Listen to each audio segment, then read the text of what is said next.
पृथ्वी को मिला 10 मीटर का नया मिनी चांद 2 महीने धरती के चक्कर लगाकर सूरज की तरफ लौटेगा।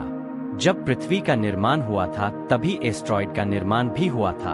अरबों साल पहले जिस उल्का पिंड से धरती बनी थी या चांद बना था, उसी से क्षुद्र ग्रह का निर्माण हुआ था। क्षुद्र ग्रह मतलब एक ऐसा पत्थर जो किसी कारण प्लानेट कहने से रह गए। पृथ्वी को करीब 2.5 महीने के लिए एक छोटा चांद मिला है। यह उसकी गुरुत्वाकर्षण शक्ति को और बेहतर तरह से समझने में मदद करेगा। यह चांद असल में एक एस्टेरॉयड है जिसका नाम PT5 है।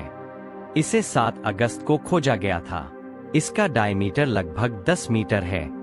ये एस्टेरॉयड 9 सितंबर से अर्थ की ऑर्बिट में घूम रहा है और अगले 77 दिन यानी 25 नवंबर तक ऐसा करता रहेगा।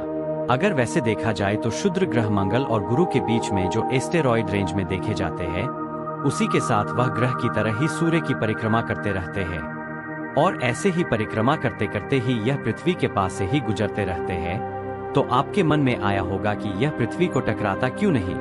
दरअसल मिनी चांद या क्षुद्र ग्रह धरती से इसलिए नहीं टकराता क्योंकि उसकी कक्षा स्थिर होती है और वह धरती की गुरुत्वाकर्षण सीमा के भीतर संतुलित होता है।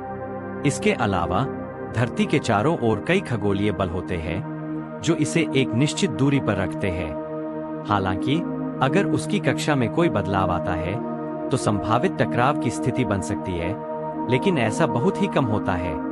दरअसल यह एस्टेरॉयड चांद की तरह पृथ्वी के चक्कर लगा रहा है, इसलिए इसे मिनी मून नाम दिया गया है। बेहद कम स्पीड होने की वजह से अगले 2 महीने में यह एस्टेरॉयड पृथ्वी का एक चक्कर भी पूरा नहीं कर पाएगा। पृथ्वी की ग्रेविटी कारण सूर्य की ऑर्बिट में एस्टेरॉयड वापस चला जाएगा।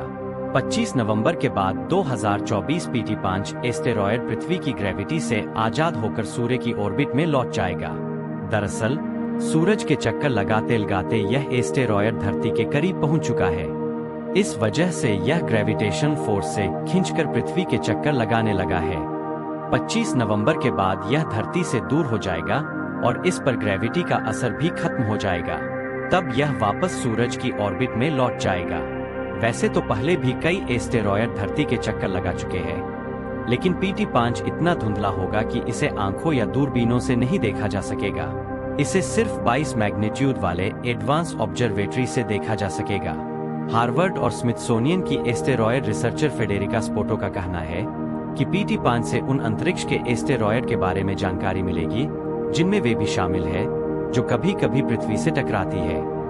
वह अंतरिक्ष की जानकारी देके वैज्ञानिकों की मदद करेगा। इससे पहले साल 1981 और 2022 में भी पृथ्वी को NX1 नाम का एक मिनी मून मिला था।